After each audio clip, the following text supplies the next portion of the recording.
My boyfriend 20M found out his friend's 30F husband, 31M, is cheating on her. He doesn't want to tell her and I think she deserves to know.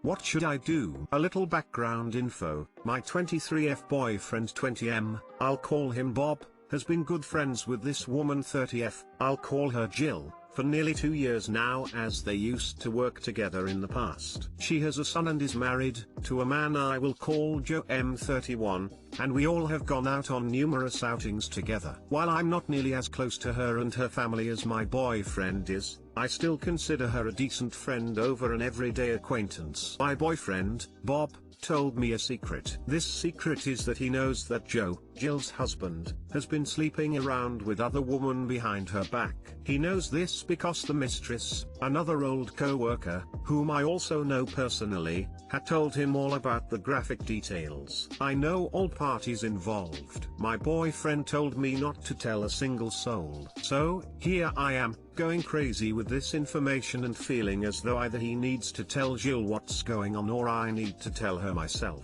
Bob keeps telling me that it's none of my business and she will find out when she is meant to find out. That it will ruin their family and traumatize her son. Among other things, my boyfriend gets angry with me anytime I bring it up and tells me that he knew he shouldn't have told me. I told him that I'd want to know if he was sleeping around with someone else behind my back, and he told me that he wouldn't want to know if I was cheating on him, which I thought was a little bit of a red flag. I can understand the phrase ignorance is bliss, but for some reason this entire situation doesn't sit well with me. Side note 1, this is not the first time he has cheated on her. And yes, she has found out in the past and nearly left him for it. Side note 2, after his first incident, she apparently hasn't been having sex with her husband all that often. Is this a legitimate excuse to commit adultery? For me and morals, absolutely not. I'm at a loss of what to do and I'm worried if I say anything to her that my boyfriend would be very angry at me, since he said he would. And I truly believe he would leave me because of it. We have been together for 2 years. I'm starting to believe it's none of my business and should ignore it, since he says I'm being selfish for wanting to tell her and gets angry, yelling included, anytime I voice my concerns about it. Edit, just a few details I maybe should have mentioned before. 1. The cheating husband is in the military. Punishment for adultery in the military remains pretty harsh, so I believe this can benefit the wife. 2. I personally do not have proof. The proof is on my boyfriend's phone, which is why I've tried convincing him to tell I don't want to tell her empty-handed. My boyfriend won't budge. Too long didn't read. My boyfriend told me that he found out his friend's husband is cheating on her. He doesn't want to tell her and I think she has a right to know. All the comments here have summarized how you absolutely need to tell her, so I won't reiterate. But I also wanted to mention this, the way he reacts to you wanting to tell her is extremely strange and suspicious. Sounds like he's projecting and getting defensive, saying that he wouldn't want to know if you were cheating on him. Obvious BS, because he either, A, has cheated on you in the past, B, is cheating on you right now, or, C, would cheat on you if given the chance. The fact that he sees no moral issue with not telling someone he considers a friend and someone he cares about is indicative of what he believes to be moral in his own relationship. He's telling you who he is, listen to him. This is honestly the vibes that I got about Op's boyfriend based on what they shared. He genuinely sounds like he's cheated on Op at some point. Definitely sounds like a relationship that I'd be reevaluating.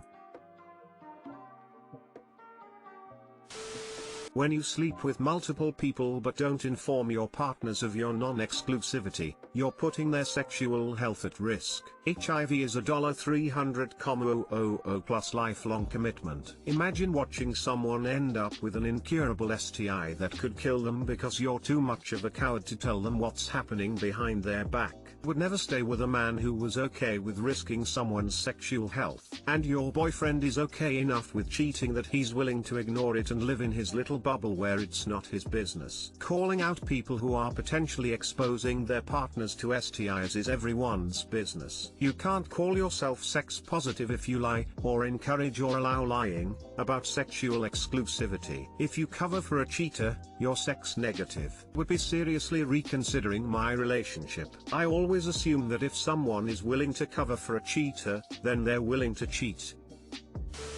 I'm just going to reiterate what others have said. The cheating is what ruined the family, not someone being upfront with her. This person has done it before, was caught, and is doing it again right now. This isn't a case of they made a huge mistake once and know that and will never do it again. I can see why the overall importance of family and the relationship would trump that, maybe. But even then, they deserve to know and make that decision for themselves. This isn't even that situation. Someone mentioned STD/STI exposure. This person's entire life is at stake, and that's not an exaggeration. And I care about you, but if my partner cheated, that would already feel like such a betrayal. But if I knew my friends knew and covered it up, I would feel so embarrassed and alone and hurt. Like, my friends thought it was more important that my partner get to continue to lie to me without consequence than for me to just know the truth. That sucks. Bob keeps telling me that it's none of my business and she will find out when she is meant to find out. He made it your business by telling you. You have learned a few things out of all of this. 1. Joe is a cheater. 2. Bob is perfectly willing to conceal the actions of a cheater even though the victim is his own friend. 3. Bob is willing to try to compromise your personal integrity for whatever his reasons are. If I were in your shoes, I would tell her what I know. Then I would look very hard at my reasons for choosing to stay with Bob, and do some serious re-evaluation of my priorities. We are known by the company we keep. Do you want to be known as someone who would stand by while Bob plays his little game, whatever it is? I'd be rethinking staying in a relationship with someone who felt like it was okay to be friends with a cheater, but that's just me. And I'd really be rethinking staying in a relationship with someone who thought it was okay to yell at me over something so important. What's even worse is that he's friends with her, not him. Why isn't he telling his friend she's being cheated on? Exclamation mark.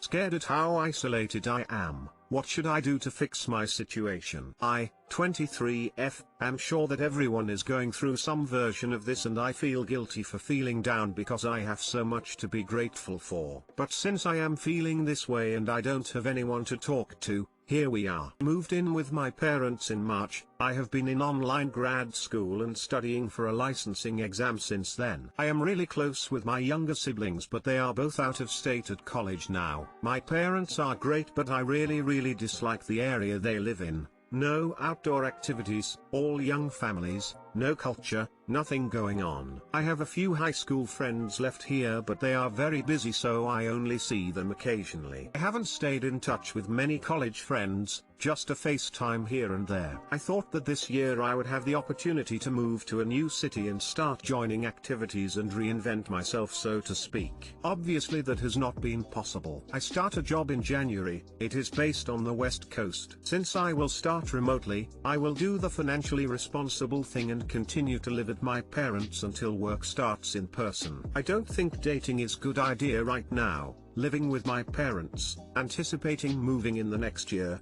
etc. Even though I would really like to be in a relationship. Too long didn't read. It worries me that my social circle is so small. I feel powerless to change my situation. I'm scared I have lost my early 20s and won't get this time back. I feel so bored and lonely. If you were in my position, what steps would you be taking to fix this situation?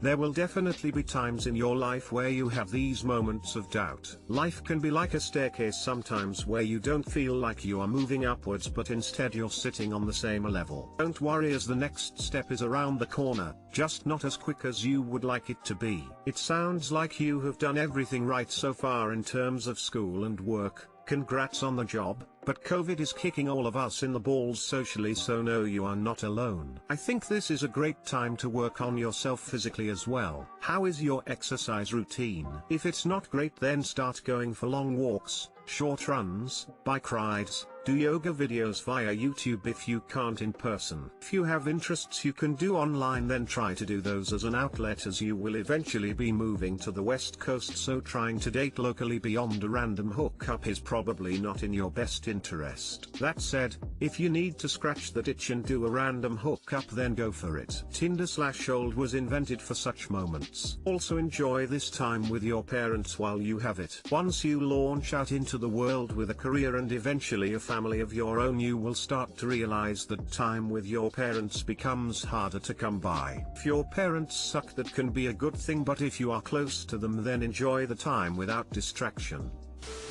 Use online tools to extend your social circle. You'd be interacting through the computer or phone, but with real people at the other end. Friendships can develop, even romances can develop. Start online, become good friends online, then meet in person. Look for discussion groups related to your hobbies, or to your degrees, topics of study. Not just subreddits, which could be somewhat impersonal, but hunt down the actual, local websites for your areas of interests, and create log-on profiles there, so you can befriend the smaller groups of local people who share your interests. Once you start your job, definitely network with your co-workers, exchange contact information, so you guys can talk outside of the official video conference meetings and job-related emails. Are you me? I am in a very similar situation as you. I'm doing grad school, remotely, with very few friends and living alone to boot. How I deal with the feeling of being solitary is by making an effort to stay connected with what few friends I have. We have a weekly meetup or even a virtual talk where we just talk about our life. Lately it's been all complaints lol. I also have picked up a few hobbies, like reading, playing an instrument, and they also help me occupy time and connect with people who share my interests. Overall, even though I still feel lonely sometimes, it is to a manageable degree. Expecting everything to go back to hunky-dory is unrealistic, so all we can do is deal with it the best we can. Regarding relationships, you should not get into one just because you feel like you're losing out or feeling alone. You have very valid reasons not to be in a relationship right now, but that shouldn't stop you from meeting new people. Just be clear with your expectations. Sorry to hear you have been having/had a similar experience. Hobbies have definitely been helping me as well, although I don't have the musical aptitude to learn an instrument. Good for you. Thanks for the reminder that we are all going through this. It helps to know I am not alone in my experience. Best of luck.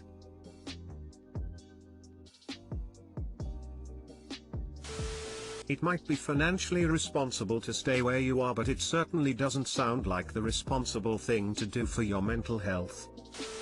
I was in a similar situation. It's not the best financial decision to move, but I did it and I'm so happy. Prioritize your happiness and live the life you want to. 3. Also, W Coast has so many activities. That is awesome, you went for it and it turned out well. Moving is still an option. I am definitely missing the West Coast. Thanks for sharing and for the encouragement.